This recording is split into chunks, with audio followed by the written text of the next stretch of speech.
जानिए क्या होती है आदर्श आचार संहिता, क्यों और कब लागू होती है और किन चीजों पर लगती है रोक। चुनाव तारीखों की घोषणा की तारीख से आदर्श आचार संहिता को लागू किया जाता है और यह चुनाव प्रक्रिया के पूर्ण होने तक लागू रहती है। लोकसभा चुनावों के दौरान आदर्श आचार संहिता पूरे देश में, जबकि विधानसभा चुनावों के दौरान पूरे राज्य में लागू होती है। चुनाव आयोग ने आज लोकसभा चुनाव 2024 की तारीखों का ऐलान किया है। तारीखों के ऐलान के साथ ही देश भर में आज से ही आदर्श आचार संहिता लागू हो गई। इससे पहले आयोग ने एजेंसियों के साथ समीक्षा बैठक की और उन्हें धन और बाहुबल पर अंकुश लगाने का निर्देश दिया। इसके साथ ही बेहतर परिणाम सुनिश्चित करने के लिए एक समन्वित दृष्टिकोण के साथ चलने की भी बात कही गई है। आइए जानते हैं कि यह आचार संहिता आखिर होती क्या है और यह किसके लिए जारी की जाती है, किन किन चीजों पर लगती है पाबंदी।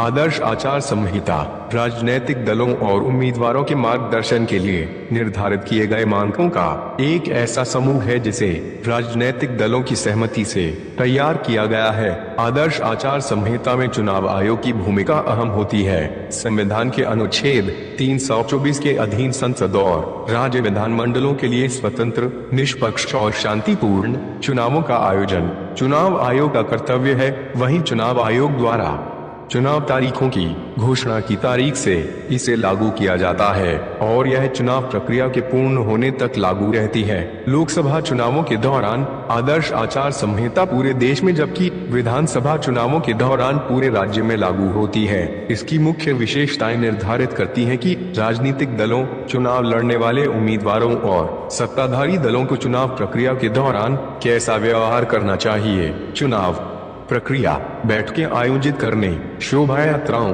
मतदान के दिन की गतिविधियों और सत्ताधारी दल के कामकाज भी संहिता से निर्धारित होते हैं। मंत्री अपने आधिकारिक दौरे को चुनाव प्रचार संबंधी कार्यों के साथ नहीं मिलाएंगे और न ही चुनाव प्रचार संबंधी कार्यों के दौरान सरकारी तंत्र या कार्मिकों का प्रयोग करेंगे। हालांकि चुनाव प्रचार दौरे के साथ आधिकारिक दौरे को मिलाने संबंधी आदर्श आचार संहिता के प्रावधान से प्रधानमंत्री को छूट है। विमान, वाहनों इत्यादि सहित कोई भी सरकारी वाहन किसी दल या उम्मीदवार के हितों को लाभ पहुंचाने के लिए प्रयोग नहीं किया जाएगा। चुनाव के आयोजन से प्रत्यक्ष या अप्रत्यक्ष रूप से जुड़े हुए सभी अधिकारियों या पदाधिकारियों के स्थानांतरण और तैनाती पर संपूर्ण प्रतिबंध होता। यदि किसी अधिकारी का स्थानांतरण या तैनाती आवश्यक मानी जाती है तो पहले आयोग की अनुमति ली जाएगी।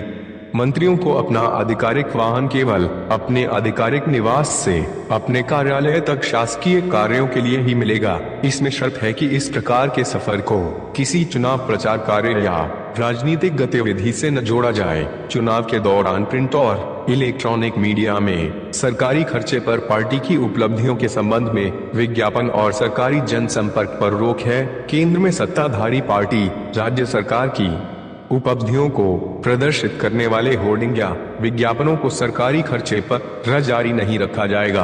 प्रदर्शित किए गए इस प्रकार के सभी होर्डिंग, विज्ञापन इत्यादि संबंधित अधिकारियों द्वारा तुरंत हटा दिए जाएंगे। इसके अतिरिक्त अखबारों और इलेक्ट्रॉनिक मीडिया सहित अन्य मीडिया पर सरकारी राजकोष के खर्चे पर कोई विज्ञापन जारी नहीं होगा। चुनावों की घोषणा से पूर्व जारी कार्य आदेश के संबंध में यदि क्षेत्र में कार्य शुरू नहीं किया गया है तो उसे शुरू नहीं किया जाएगा, परंतु यदि काम शुरू कर दिया गया है तो उसे जारी रखा जा सकता है। सरकार की योजनाओं और कार्यक्रमों के लिए कई दिशा